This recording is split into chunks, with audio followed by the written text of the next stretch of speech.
Hi hello welcome to net news Telugu. నేను మీ భానుప్రకాష్. ఇప్పుడు మనం పరకాల పట్టణంలో ఉన్న అమరధామం గురించి తెలుసుకుందాం. ఈ అమరధామం అనేది చారిత్రాత్మకంగా పరకాల పట్టణంలోనే ఎందుకు ఏర్పడింది, దానికి ఉన్న ప్రాముఖ్యత ఏంటి, దాని వివరాలను నేను ఇప్పుడు చెప్తాను మీకు. 1947 సెప్టెంబర్ 2వ తారీఖున మనకు ఉద్యమకారులు పరకాల పట్టణంలో భారత జాతీయ జెండాను ఎగురవేయడానికి పరకాల సమీపంలో ఉన్నటువంటి పైడిపల్లి గ్రామంలో నుంచి కొందరు ఉద్యమకారులు పరకాల పట్టణానికి బయలుదేరారు. ఆ బయలుదేరినటువంటి సందర్భాన్ని ఆనాటి ఉన్నటువంటి ఆ వ్యక్తులలో కాసిం రజ్మీ అనేటువంటి వ్యక్తి తన నేతృత్వంలో ఉన్న బృందాన్ని, రజాకారులను కొంతమందిని వెంటబెట్టుకొని ఎలాగైనా ఈ జెండా ఎగురవేయనియద్దు అని చెప్పేసి వాళ్ళని అడ్డుకునే ప్రయత్నం చేసి వాళ్ళను ఆ జెండా ఎగురవేయకుండా తన బలగాన్ని తీసుకొని వాళ్ళ మీదకి దాడి చేసి వాళ్ళను చాలామందిని కూడా ఎందరినో హతమార్చారు. అందులో భాగంగా చాలామంది ప్రాణాలు కోల్పోయారు.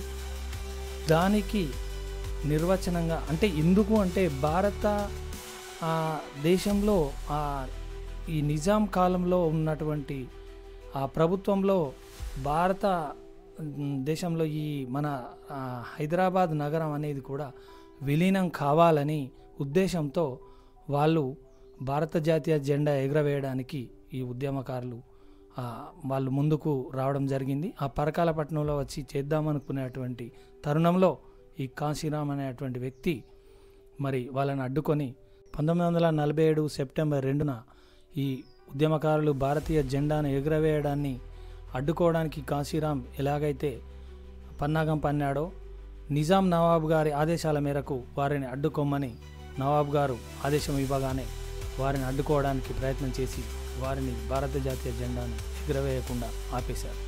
వాళ్ళు ఎందుకు ఆ ఉద్యమం చేపట్టారంటే మన భారతదేశంలో ప్రభుత్వం అనేది నిజాం దాంట్లో విలీనం కావాలి అని చెప్పేసి ఉద్దేశంతో ఉద్యమం చేపట్టడం జరిగింది. అలాంటి తరుణంలో మరి ఇలాంటి దుర్ఘటన జరిగింది. అందులో భాగంగా ఎందరో మంది ప్రాణాలు బలిగొన్నారు. వారి ప్రాణాలను కూడా లెక్క చేయకుండా భారత జాతీయ జెండాను ఎగురవేయడానికి ఉత్సాహంతో పరకాల పట్టణానికి బయలుదేరారు. దానికి నిదర్శనమే ఈ అమరధామం.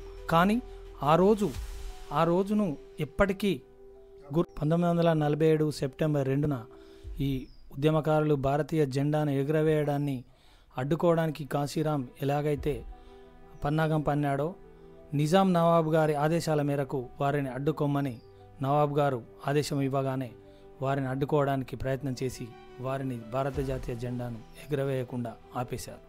వాళ్ళు ఎందుకు ఆ ఉద్యమం చేపట్టారంటే మన భారతదేశంలో ప్రభుత్వం అనేది నిజాం దాంట్లో విలీనం కావాలి అని చెప్పేసి ఉద్దేశంతో ఉద్యమం చేపట్టడం జరిగింది.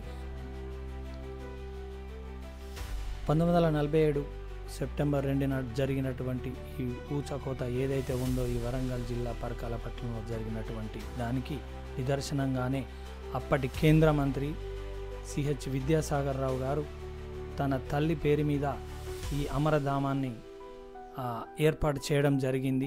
వారికి చిహ్నంగా వాళ్ళ అమ్మగారి పేరు మీద మరి సిహెచ్ విద్యాసాగర్ రావు గారు బీజేపీ పార్టీలో ఉన్నటువంటి వ్యక్తి, ఆయన కేంద్ర మంత్రిగా ఉన్నారు.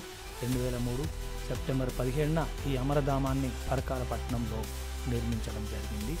వారి త్యాగాలకు గుర్తుగా నిదర్శనంగా ఉండాలని చెప్పేసి ఆయన అక్కడ ఏర్పాటు చేయడం జరిగింది. ఇది అమరధామం యొక్క చరిత్ర. ధన్యవాదాలు. 1947 సెప్టెంబర్ 2న జరిగినటువంటి ఈ ఊచకోత ఏదైతే ఉందో ఈ వరంగల్ జిల్లా పరకాల పట్టణంలో జరిగినటువంటి దానికి నిదర్శనంగానే అప్పటి కేంద్ర మంత్రి సిహెచ్ విద్యాసాగర్ రావు గారు తన తల్లి పేరు మీద ఈ అమరధామాన్ని ఏర్పాటు చేయడం జరిగింది. వారికి చిహ్నంగా వాళ్ళ అమ్మగారి పేరు మీద మరి సిహెచ్ విద్యాసాగర్ రావు గారు బీజేపీ పార్టీలో ఉన్నటువంటి వ్యక్తి, ఆయన కేంద్ర మంత్రిగా ఉన్నారు. 2003 సెప్టెంబర్ 17న ఈ అమరధామాన్ని పరకాల పట్టణంలో నిర్మించడం జరిగింది. వారి త్యాగాలకు గుర్తుగా నిదర్శనంగా